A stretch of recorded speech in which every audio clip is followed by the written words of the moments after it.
Mengapa Weton Pon yang dikenal paling tenang, berhati lembut, dan penuh welas asih, justru memiliki pantangan hidup yang paling keramat dan paling ketat?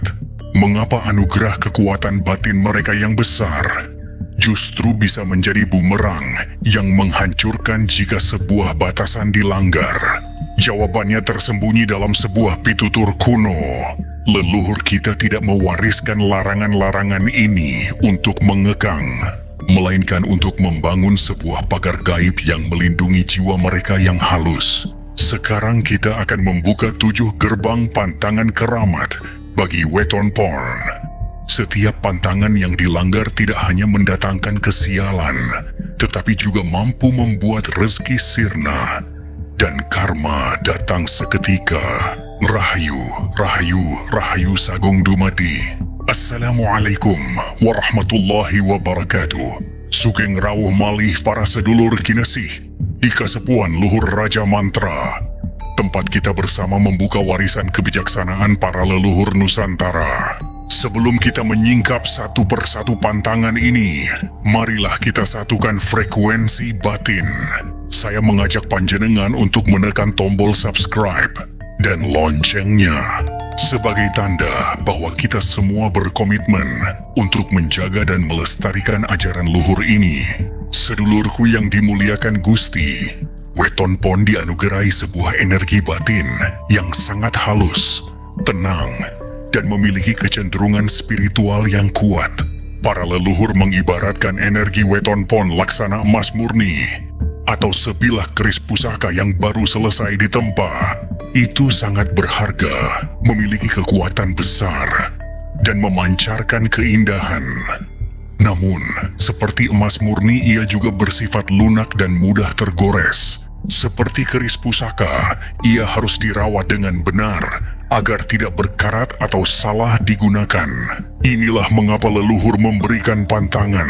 Pantangan ini bukanlah belenggu, melainkan cara merawat pusaka di dalam diri. Ia adalah pagar gaib yang menjaga agar kemurnian emas itu tidak ternoda dan ketajaman keris itu tidak digunakan untuk melukai. Setiap pantangan memiliki makna dan setiap larangan menyimpan sebab. Jika pagar ini dijaga, anugerah akan menjadi kekuatan. Namun jika pagar ini runtuh, anugerah itu bisa berubah menjadi beban dan malapetaka. Mari kita mulai membuka semua gerbang pantangannya. Pantangan pertama, perkataan Sabda Idugeni. Pantangan terbesar dan paling keramat bagi orang Pon adalah lisannya. Ucapan mereka memiliki bobot gaib yang sering disebut Sabda Idugeni. Artinya ludahnya pun bisa menjadi api. Apa yang dikatakan, terutama saat dilandasi emosi yang kuat baik itu amarah maupun doa tulus, sangat mudah menjadi kenyataan. Maka, mereka dilarang keras untuk sembarangan berkata buruk, mengutuk, menyumpahi, atau bahkan mendoakan keburukan bagi makhluk lain, sekalipun mereka merasa disakiti. Mengapa? Karena energi halus mereka bekerja seperti tanah subur.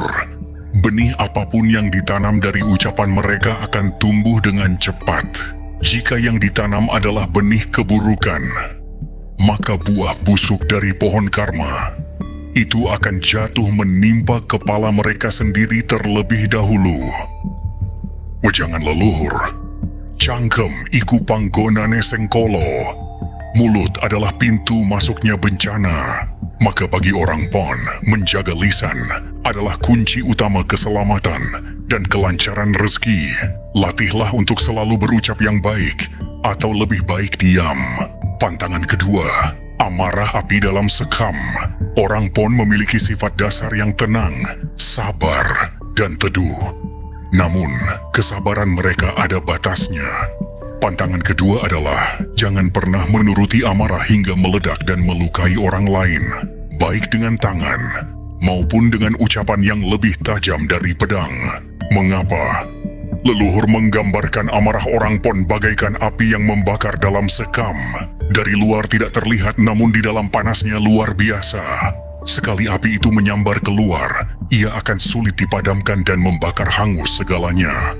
Amarah mereka tidak hanya merusak hubungan lahiriah, tetapi juga mencemari ikatan batin dan merusak pagar gaib mereka. Akibatnya, ini bisa membawa kesialan beruntun. Rezeki yang seharusnya datang menjadi seret, hubungan sosial menjadi retak, dan seringkali menyebabkan penyesalan batin yang mendalam.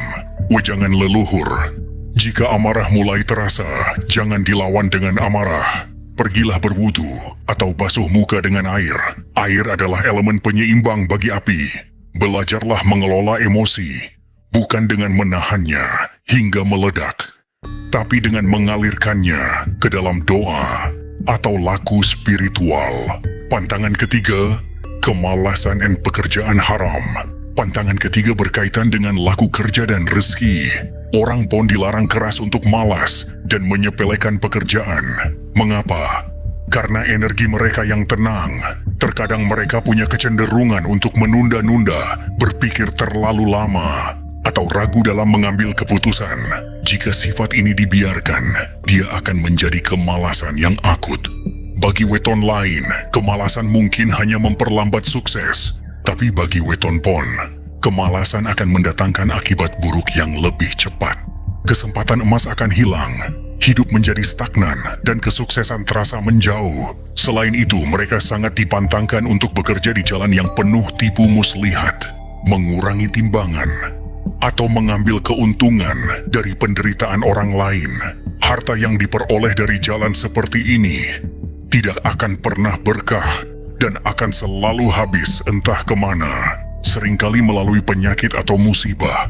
Wejangan leluhur, carilah pekerjaan yang dilandasi oleh ketulusan dan pelayanan.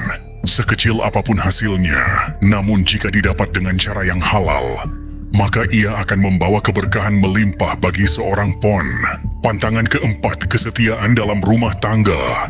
Pantangan keempat adalah pagar yang paling sakral, kesetiaan dalam rumah tangga. Orang pon dilarang keras untuk bermain api asmara atau mengkhianati pasangan. Mengapa? Karena bagi mereka, rumah tangga bukan hanya ikatan fisik, tapi juga ikatan spiritual. Ketika mereka mengkhianati pasangan, mereka tidak hanya menghancurkan sebuah hubungan, tetapi juga meruntuhkan tiang keberkahan hidup mereka sendiri.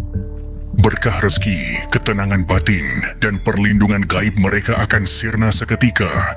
Pantangan lainnya adalah mengabaikan pasangan demi mengejar dunia. Seorang pon yang terlalu sibuk hingga melupakan keluarganya, kelak akan menuai kehampaan. Hartanya mungkin melimpah, namun rumah tangganya retak dan batinnya kosong. Sebab, kebahagiaan sejati seorang pon terletak pada keseimbangan batin, bukan pada tumpukan harta. Wejangan leluhur, jadikan pasanganmu sebagai pusat dari lingkaran hidupmu setelah Tuhan. Hormati dan jagalah hatinya, maka semesta akan menjaga rezeki dan ketenanganmu. Pantangan kelima, laku spiritual yang terabaikan. Karena weton pon membawa spiritual yang kuat, maka pantangan kelima mereka adalah menyepelekan laku batin, seperti doa dan tirakat. Mengapa? Doa dan tirakat adalah cara mereka mengisi ulang energi spiritual dan membersihkan emas murni di dalam diri mereka. Sekali mereka berhenti berdoa atau bertirakat, hubungan mereka dengan semesta seolah terputus. Akibatnya, hati mereka mudah menjadi gelap, pikiran kusut, dan rezeki terasa tertutup. Pantangan terbesar dalam laku spiritual adalah menggunakan ilmu atau doa untuk niat yang buruk, seperti menyakiti orang lain. Energi gaib orang pon sangat halus. Bila diarahkan untuk keburukan, energi itu akan berbalik arah dan menghantam diri mereka sendiri dengan kekuatan berlipat ganda. Wejangan leluhur, jadikan doa sebagai napasmu. Tidak perlu panjang, yang penting rutin dan tulus. Gunakan kemampuan batinmu untuk mendoakan kebaikan bagi semua makhluk, maka kebaikan itu akan kembali kepadamu. Pantangan keenam dan ketujuh, lingkungan keseharian. Dua pantangan terakhir saling berkaitan. Keenam, orang pon dilarang terlalu lama bergaul dalam lingkungan yang toksik, yang penuh iri, dengki, dan hawa nafsu. Jiwa mereka ibarat spons, sangat mudah menyerap energi dari sekitar. Jika lingkungannya buruk, batin mereka akan ikut kotor. Ketujuhnya adalah pantangan dalam kehidupan sehari-hari. Leluhur berpesan agar orang pun jangan membuang makanan sembarangan, karena itu akan menghambat rezeki. Jangan mengeluh berlebihan, karena keluhan justru akan menjadi doa yang memperberat jalan hidup. Dan jagalah kebersihan rumah, karena kerapian bagi mereka sangat erat kaitannya dengan ketenangan batin. Laku penebusan. Jika pantangan terlanggar, sedulurku, lalu bagaimana jika ada pantangan yang terlanjur dilanggar? Leluhur selalu membuka jalan penebusan, asalkan ada niat untuk memperbaiki diri. Berikut adalah beberapa laku penebusan yang bisa dijalani. Tirakat air. Carilah sumber air yang jernih seperti sendang atau mata air. Lakukan mandi pensucian di waktu malam, dengan niat membersihkan segala kotoran batin dan energi buruk yang melekat di badan. Pantangan ini adalah pengingat bahwa setiap anugerah besar selalu diiringi dengan tanggung jawab yang besar pula. Semoga panjenengan semua senantiasa diberi kekuatan untuk menjaga pagar gaib ini. Rahayu, rahayu, rahayu. Wassalamualaikum warahmatullahi wabarakatuh.